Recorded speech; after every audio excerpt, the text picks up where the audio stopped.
gentlemen, please give a big round of applause for Mr. Adrian Colon.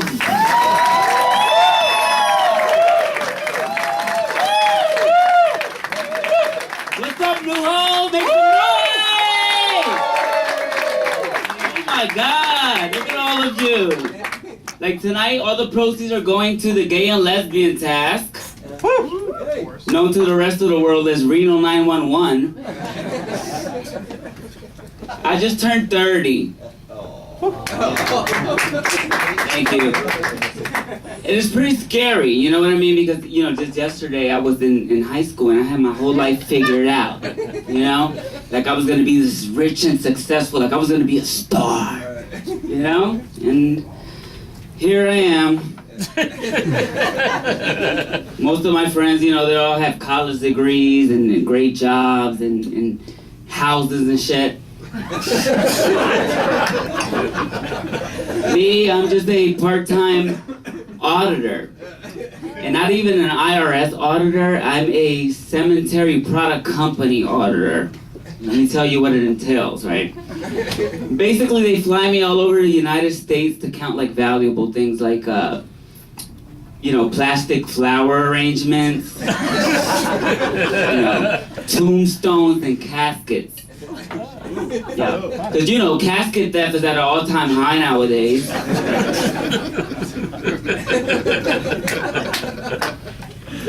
Oh my God. You know, it's fucking ridiculous to me because who the fuck was gonna steal a casket? Right?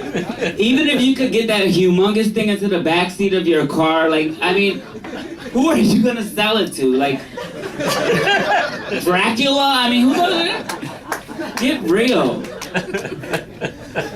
And you know, I'm at this point in my life, and you know why? Because, you know, I spent most of my youth chasing pipe dreams.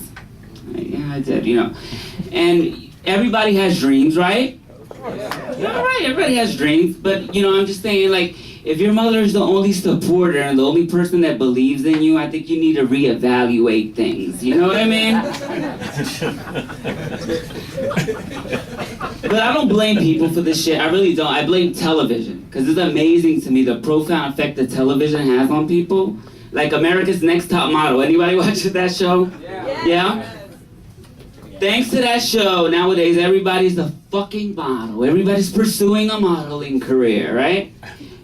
Let me set the record straight. If you're 5'4" and 300 pounds, you have no business pursuing a modeling career. Unless you're posing for the before photos for the next Hydroxycut commercial, then maybe. I'm just saying television really fucks with people's heads, right? Like my sister, for instance, right? She can't watch any of those fantasy movies because she thinks they're real. For real. True story, right? She's obsessed with King Arthur and the Tudors and that kind of shit. So she goes to her psychiatrist. And she's like, "Doctor, I don't feel like I'm from this time. I feel like I'm from another era." Yeah, I don't know who the fuck she thought she was, like Princess Guinevere or the lady in the lake or some shit. Of course, he just looked up at her and increased the milligrams on her medications.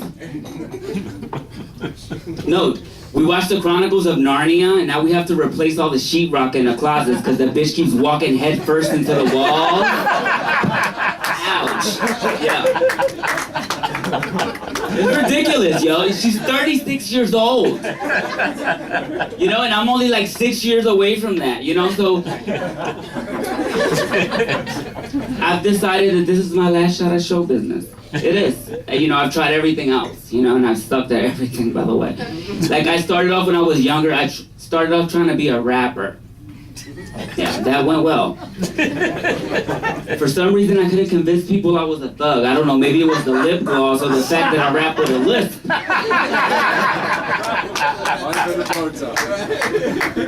And then there was acting.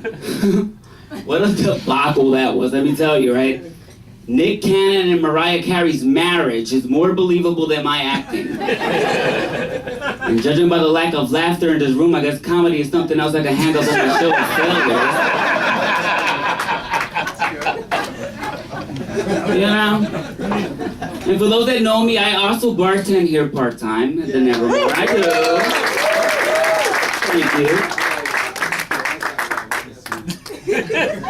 And even though, let me tell you, my job can be fun at times, and I meet a lot of interesting people. I really do. And, you know, it's like, how can I say this? I never realized how hard it is to get a date when you're 5'4" and 125 pounds. You know, because everybody that hits on me here is like the baby boomers. They're like 70 and over. Don't get me wrong, I'm flattered. But every now and then, okay? But every now and then I like to get a compliment from somebody who wouldn't have to slip me the date break drug in order to get me to bed. You know what I mean?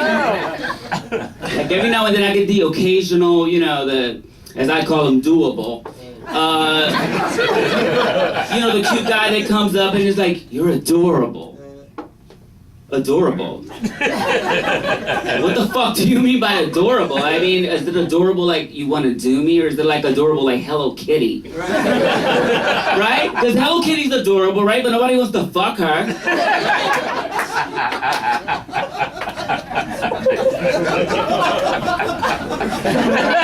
You're laughing a little too hard over there. Don't forget, I still have to make your drinks. And then to top things off, I've been blessed with what they call lollipop syndrome. That's when your head is a little bigger than the rest of your body.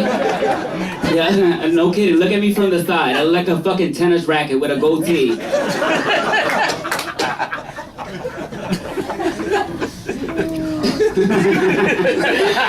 Oh my God. But you know what? I'm still not desperate enough to do the online dating thing. I'm not. I'm sorry, there's too many crazy people out there. There are. Yes. You know what I mean? Like with my luck, I'll end up with the date with the pedophile who thinks I'm 12 and whose ideal date would be stabbing me to death with an ice pick and then sodomizing my corpse.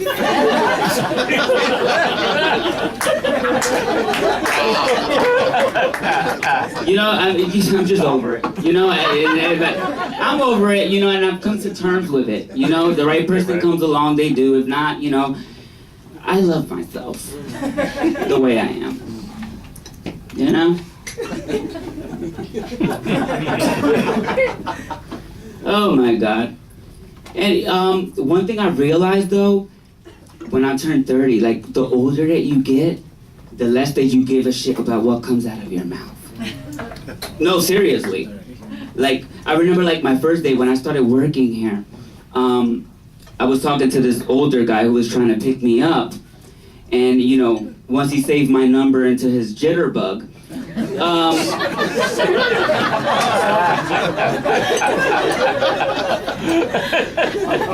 so he looks at me and he's like, "I hope you're ready because tonight is ladies' night. The lesbians are coming." And I'm like, "Oh shit, the lesbians are, you know, should I be alarmed?" You know, like automatically I went into panic mode. You know, and I'm thinking like it's gonna be like an army of like Rosie O'Donnell, like clones just storming through the doors with a vigorous appetite for carpet.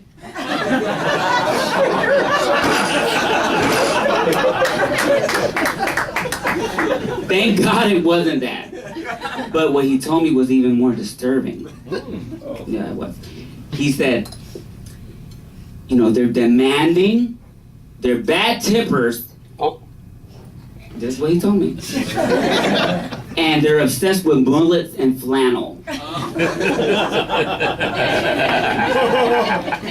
You know, and in my head, you know, I'm like, this is fucking ridiculous. How can somebody like stereotype a whole group of people based on like, you know, like an experience they may have had with one or two of them? You know what I mean?